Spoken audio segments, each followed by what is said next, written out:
1000 سال پہلے کا زمانہ ہے، جب فرعون مصر نے موسیٰ علیہ السلام اور ان کی قوم بنی اسرائیل کا پیچھا کیا کہ انہیں ختم کر دے، اور اچانک ایک ایسا مقام آیا جہاں پر آگے صرف سمندر تھا اور پیچھے فرعون مصر کا لشکر، بھاگنے کا کوئی راستہ نہیں تھا۔ تب اللہ تعالیٰ نے موسیٰ علیہ السلام کو حکم دیا کہ اپنا عصا مبارک سمندر پر مارو، لہٰذا انہوں نے بالکل ایسا ہی کیا، اور سمندر دیکھتے ہی دیکھتے 2 حصوں کے اندر پھٹ کر تقسیم ہو گیا، اور یہاں پر اتنا لمبا راستہ بنا کہ پوری بنی اسرائیل قوم اپنے مال و اسباب سمیت یہاں سے گزر گئی۔ مگر جب فرعون مصر نے، جو کہ خود کو خدا کہتا تھا، اور اس کے لشکر نے گزرنے کی کوشش کی تو سمندر واپس آ کر مل گیا جیسے پہلے موجود تھا، اور سارا کا سارا لشکر فرعون سمیت غرق ہو گیا۔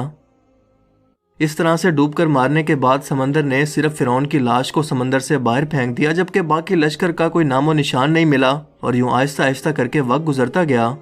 مصریوں میں سے کسی شخص نے ساحل پر پڑی اس کی لاش کو پہچان کر موجودہ فرعون کے دربار میں بتایا، سو فرعون کی لاش کو محل پہنچایا گیا۔ درباریوں نے مسالے لگا کر اسے پوری شان و شوکت اور احترام سے تابوت میں رکھ کر محفوظ کر لیا۔ کمال کا اتفاق ہے کہ پوری روئے زمین پر صرف یہی قوم تھی جسے مسالے لگا کر لاشوں کو محفوظ کرنے کا ہنر آتا تھا۔ ایسا لگ رہا تھا کہ شاید اس قوم نے اسی دن کے لیے یہ سب کچھ سیکھا تھا۔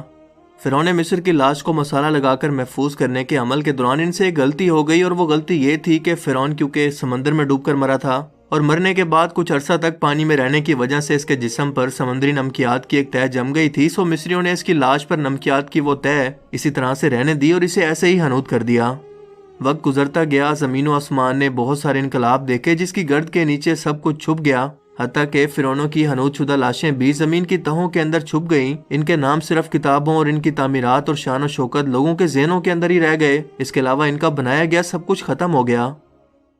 اس واقعہ کے 2000 سال کے بعد اس دنیا میں اللہ کے آخری نبی حضرت محمد صلی اللہ علیہ وآلہ وسلم تشریف لائے، اور ان پر نازل ہونے والی آخری کتاب کے اندر انسانوں کی عبرت کے لیے فرعونوں کے قصے بڑی تفصیل کے ساتھ بیان کیے گئے، اور اسی سلسلے میں فرعون کے جسم کو محفوظ کرنے کے بارے میں بھی ایک آیت نازل ہوئی جس کے اندر اللہ پاک واضح طور پر فرماتے ہیں کہ ہم تیرے جسم کو آنے والے انسانوں کے لیے عبرت بنا کر محفوظ کر لیں گے۔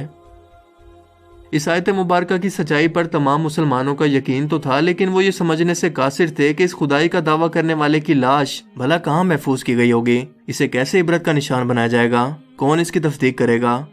یہ اتنا نازک معاملہ تھا کہ ذرا آپ خود سوچ کر دیکھیں کہ قرآن پاک کے اندر بیان کیے گئے اللہ تعالیٰ کے تمام الفاظ میں سے اگر صرف یہ ایک آیت مبارکہ بھی یا اللہ تعالیٰ کا یہ دعویٰ نعوذ باللہ غلط ثابت ہو جاتا تو غیر مسلم کفار کے سامنے مسلمان کس منہ سے باقی قرآنی آیات کا دفاع کرتے۔ مگر یہ اللہ تعالیٰ کا کلام ہے جس کے اندر شک کی کوئی گنجائش نہیں، اسی لیے ہر دور کے اندر اس نے اپنے آپ کو اور اپنے ایک ایک الفاظ کو منوایا۔ سن 1871 میں مصر کے ایک شہر الگورنیا سے تعلق رکھنے والے غریب اور معمولی چور احمد عبد الرسول کو فرعونوں کی حنوط شدہ لاشوں کی طرف جانے کا خفیہ ترین راستہ مل گیا۔ یہ بس اتنا چاہتا تھا کہ فرعونوں کی لاشوں کے ساتھ موجود قیمتی نوادرات یعنی سونا، چاندی، ہیرے موتی وغیرہ کو چرا سکے۔ یہ دریائے نیل کے کنارے تبیسا کے مقام پر بیٹھا منصوبہ بندی کر رہا تھا جب اسے ایک خفیہ راستے کا پتہ چلا اور اس نے یہ جگہ کھودنا شروع کی۔ اسی دوران اسے مشکوک سمجھ کر کچھ لوگوں نے پکڑ لیا اور پولیس کے حوالے کر دیا۔ بعد میں وہ جس جگہ کو کھود رہا تھا وہاں سے ملنے والے راستے کی جب مسلسل کھدائی کی گئی تو 1891 کے اندر دوسری ممیوں کے ساتھ ساتھ اس غرق ہونے والے فرعون کی لاش بھی مل گئی۔ اس کے کفن پر سینے کے مقام پر اس کا نام لکھا ہوا تھا۔ ان ممیوں کو ماہرین اپنے ساتھ قاہرہ لے گئے، جہاں پر جب اس کا تفصیل سے جائزہ لیا گیا تو فرعون والی ممی پر جمی ہوئی نمکیات کی تہہ سے اس بات کی تصدیق ہو گئی کہ یہ وہی فرعون ہے جسے پانی میں غرق کر کے اللہ تعالیٰ نے نشان عبرت بنانے کا وعدہ کیا تھا۔ پوری دنیا میں کھلبلی مچ گئی۔ اس کی تصدیق کے لیے دنیا بھر کے ماہرین آثار قدیمہ اور سائنسدان مصر کی طرف امٹ پڑے۔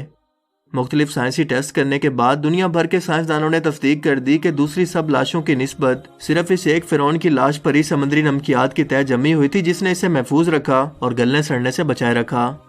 اس تصدیق کے بعد اسے فائنلی فرعون کی لاش قرار دے کر میوزیم کے اندر محفوظ کر دیا گیا۔ سن 1982 کے اندر یہ ممی خراب ہونے لگی تو اس وقت کی مصری حکومت نے فرانس کی حکومت کو درخواست کی کہ اسے خراب ہونے سے بچایا جائے اور جدید سائنسی انسٹرومنٹس کی مدد سے اس کی موت کی وجہ کو بھی معلوم کیا جائے۔ چنانچہ مصری اور فرانسیسی حکومت نے مل کر اس ممی کو فرانس لے جانے کا انتظام کیا۔ جب فرعون کی لاش کو فرانس پہنچایا گیا تو ایئرپورٹ پر اس دور کے فرانسیسی صدر بذات خود حکومت کے تمام اعلیٰ عہدیداروں، تمام وزراء اور فوج کے افسران کے ساتھ اس کے استقبال کے لیے موجود تھے۔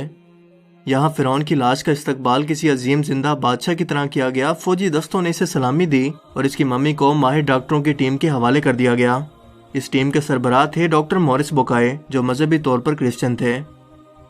جب مائکروسکوپک ٹیسٹوں کے ذریعے ممی کے تمام اعضاء کا باریک بینی سے جائزہ لیا گیا تو معلوم ہوا کہ اس کی لاش اور جسم کے اندر سمندری ذرات ابھی تک موجود ہیں۔ یعنی یہ کنفرم ہے کہ اس کی موت سمندر میں ڈوبنے کی وجہ سے ہی ہوئی تھی، کیونکہ سمندری پانی کے اندر ہی اس قدر نمکیات پائے جاتے ہیں۔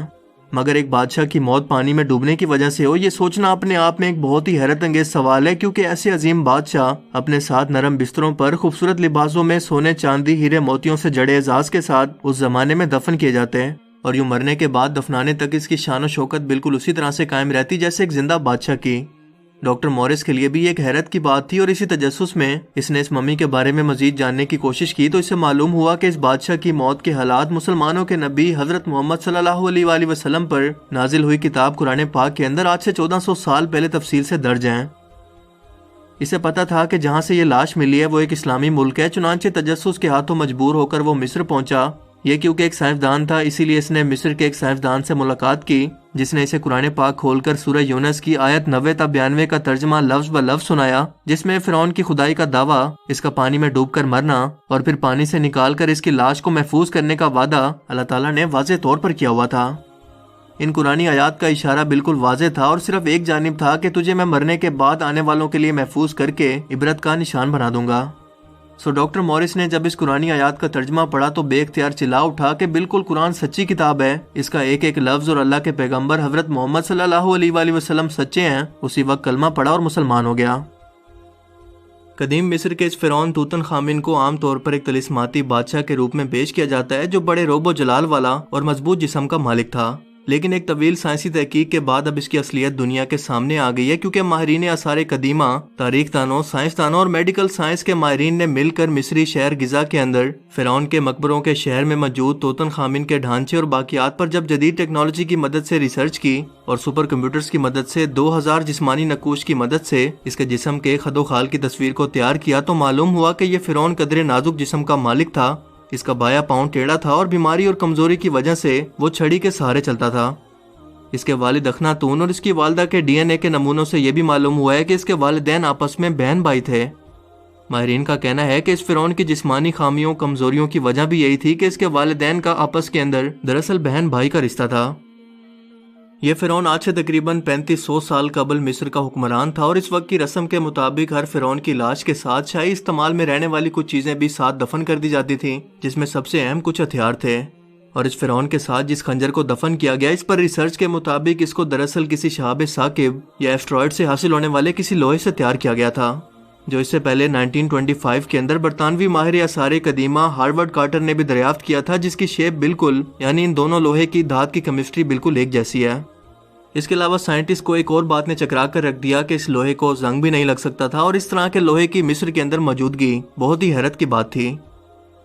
Meteoritics and planetary science magazine میں پبلش ہونے والی ایک رپورٹ کے مطابق مصر اور اٹلی کے ریسرچرز نے اس خنجر کے لوہے کی بناوٹ کی تصدیق کرنے کے لیے بیرونی ایکس رے کی تکنیک کو استعمال کیا، اور اس کی تحقیق کی مرکزی کردار ڈینیلا کوملی کا کہنا ہے کہ اس دھات کا موازنہ اس ایسٹرائڈ سے کیا جا سکتا ہے، جو کہ مصری بحر احمر والے ساحل پر 2000 کلومیٹر کے دائرے میں کبھی گرا تھا۔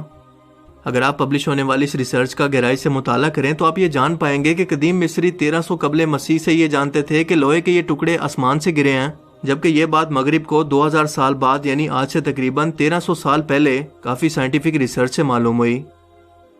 جبکہ مسلمانوں کو آج سے 1400 سال پہلے اللہ کے رسول صلی اللہ علیہ وآلہ وسلم نے قرآن پاک کے اندر واضح طور پر یہ بیان کر دیا تھا کہ لوہے جیسی دھات زمین پر پیدا نہیں ہوتی بلکہ آسمان سے یا خلا میں کہیں سے آتی ہے،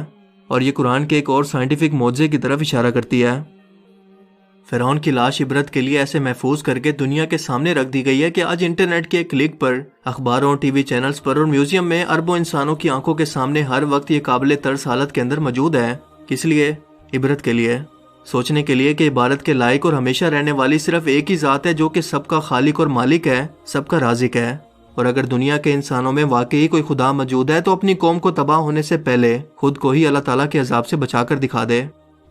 اللہ تعالیٰ ہمیں سمجھنے کی اور عمل کرنے کی توفیق عطا فرمائے، آمین۔